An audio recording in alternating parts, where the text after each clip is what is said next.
20 things Xbox could do to beat the PlayStation 5. Show lengthy gameplays of both first and third-party AAA games this July event. Focus less on smaller titles such as Sea of Thieves and Ori. AAA titles would likely give stronger impact at the start of this generation. Reveal at least one new AAA MS exclusive. Best if it has a lengthy trailer and a short gameplay teaser. Acquire more big first-party studios or build new large ones for high-budget MS exclusives. Drive home the importance of the Series X power advantage.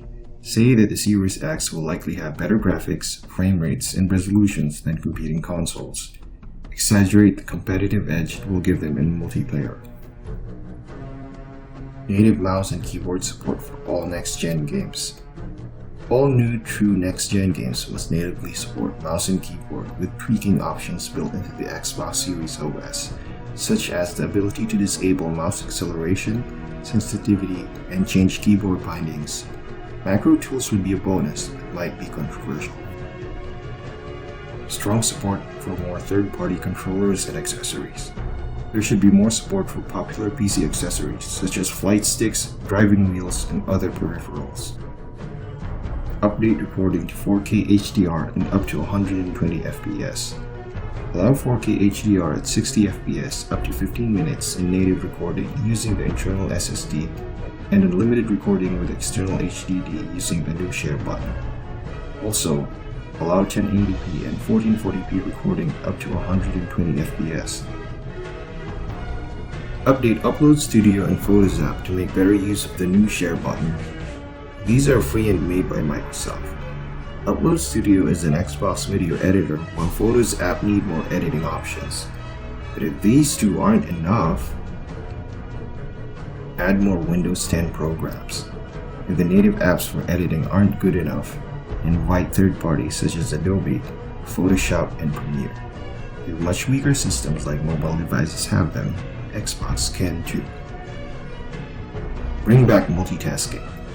Microsoft removed Snap on Xbox One, which was a form of multitasking.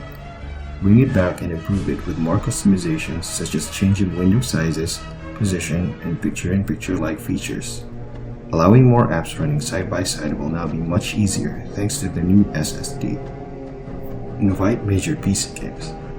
Aggressively court the publishers and developers in allowing availability well-recognized and popular PC games on Xbox Series, such as CSGO, League of Legends, Dota 2, RuneScape, World of Warcraft, Star Citizen, and others, with PC crossplay.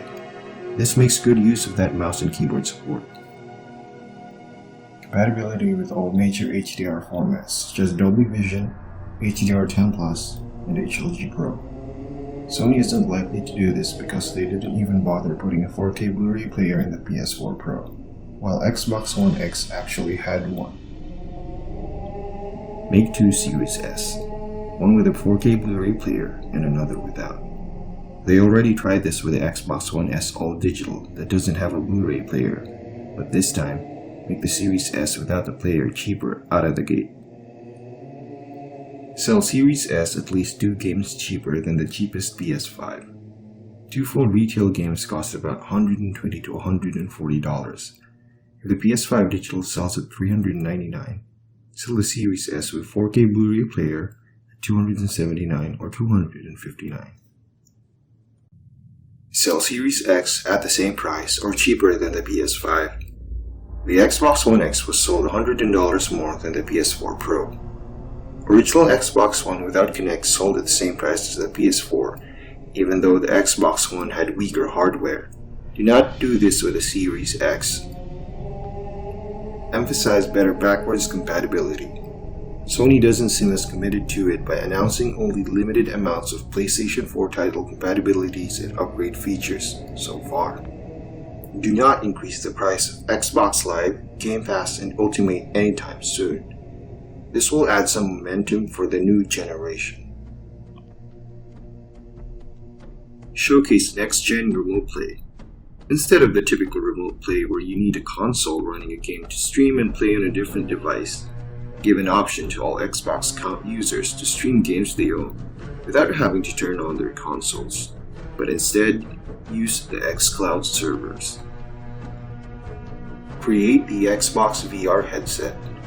Share some of the fruits of the VR collaboration among Microsoft, Valve, and HP to Xbox Series. Don't push shitty moves like last gen. Avoid shooting yourselves in the foot at least at the start of this generation, like last gen's entrance issues with aggressive DRM and getting caught paying shills. In summary, there should be more first-party output than last gen, aggressive pricing on both ends, better and more features outside gaming, and stronger PC synergy.